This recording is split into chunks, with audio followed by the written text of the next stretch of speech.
नमस्कार मित्रांनो, सध्या युडाईस प्लस 2025-26 प्रमोशन सुरू झालेले आहे. आपण युडाईसमध्ये प्रमोशन करत असताना ऑनलाईन कसे करायचे ते आता पाहू. सर्वप्रथम आपणाला युडाईस प्लस ही वेबसाईट टाकावी लागेल.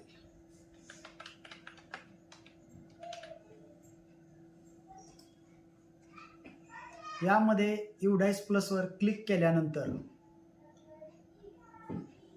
युडाईस प्लस ही वेबसाईट सुरू होईल.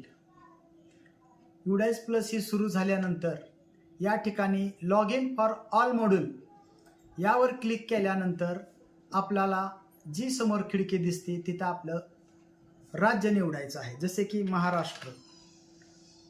त्यानंतर गोवर क्लिक करायचं आहे. गोवर क्लिक केल्यानंतर युडाईसमधले profile facility, teacher model, student model हे सर्व मॉडेल आपल्याला दिसतात. आता आपल्याला स्टुडंट मॉड्यूलवर काम करायचे आहे, त्यामुळं स्टुडंट मॉड्यूल लॉग इनवर क्लिक केल्यानंतर आपल्याला अशा पद्धतीची विंडो दिसेल.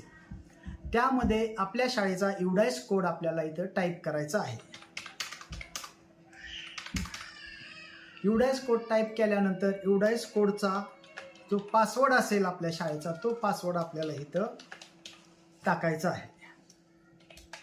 पासवर्ड टाकल्यानंतर खालचा जो कॅप्चा आहे तो व्यवस्थित पाहायचा आहे. जिथं कॅपिटल लेटर्स आहेत तिथं कॅपिटल लेटर टाकायचे, जिथं स्मॉल लेटर्स आहेत तिथं स्मॉल टाकायचे आणि फिगर टाकायचे आणि त्यानंतर लॉग इनवर क्लिक करायचं. लॉग इनवर क्लिक केल्यानंतर जी विंडो आपल्याला येते त्यामध्ये करंट अकॅडमिक इयर 25-26वर तुम्हाला क्लिक करायचं आहे. तुमच्या शाळेची प्रोफाईल समोर दिसत आहे, त्यानंतर ती क्लोज करायची. आता आपल्यासमोर जे विंडो दिसते सगळं 0 फिगर दिसत आहे, कारण आपण अजून प्रमोशन केलेलं नाही. त्यानंतर स्टुडंट मुवमेंट अँड प्रोग्रेशन ही जी तुम्हाला टॅब नवीन आलेली आहे त्यावर क्लिक केल्यानंतर त्याच्या खाली प्रोग्रेसिव्ह ॲक्टिव्हिटी या टॅबवर क्लिक केल्यानंतर आपल्यासमोर अशा पद्धतीची प्रोग्रेशन मॉडेलची खिडकी ओपन होईल. त्यामध्ये गोलवर क्लिक केल्यानंतर इथं तुमच्या शाळेतील सर्व वर्ग इयत्ता दिसतील. त्यानंतर आता मी इयत्ता पहिलीवर क्लिक करतो. सिलेक्ट सेक्शनमध्ये तुकड्या येतील, ते तुकडेही सिलेक्ट करतो आणि त्यानंतर गोवर क्लिक करायचं आहे. त्यानंतर आपल्यासमोर इयत्ता पहिलीचे सर्व विद्यार्थी दिसतील. मित्रांनो, सर्वप्रथम एक विद्यार्थ्याचा आपण करून पाहूया. आता इथं स्टुडंट नेम राजनंदिनी पाटोळे हिचं नाव दिसत आहे. तिची सर्व प्राथमिक माहिती आपल्याला आहे. आपल्यासमोर रिझल्ट ठेवला तर आपल्याला पहिल्यांदा प्रोग्रेशन सेक्शन स्टेटसमध्ये ती विद्यार्थी पास आहे, पास नाही, प्रमोटेड आहे किंवा विदाऊट एक्झामिनेशनची तिला पास केलेली आहे किंवा रिपीटर आहे, हे सर्व ऑप्शन आहेत. सर्वप्रथम पहिला ऑप्शन आहे प्रमोटेड पास्ड विथ एक्झामिनेशन, हे तिथं सिलेक्ट करायचं आहे.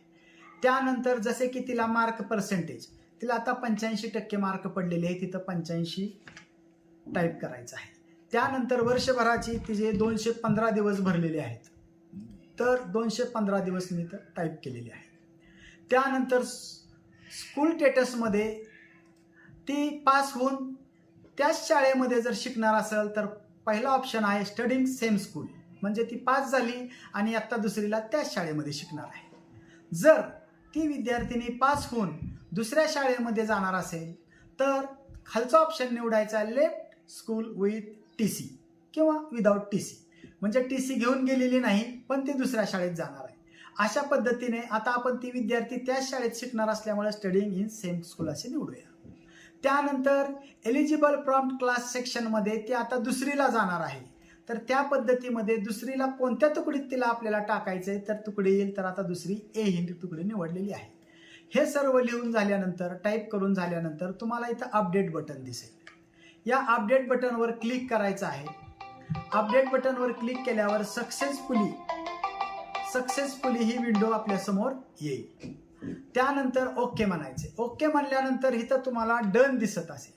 डन म्हणजे या विद्यार्थ्याचं प्रमोशन पूर्ण झालेलं आहे. अशा पद्धतीने आपण 1 बाय 1 सर्व विद्यार्थ्याचे प्रमोशन करून झाल्यानंतर खालील सगळ्यात शेवटचं फायनलाइज हे बटन करायचं आहे. फायनलाइज हे बटन केल्याशिवाय तुमच्या त्या वर्गाची प्रक्रिया पूर्ण होणार नाही.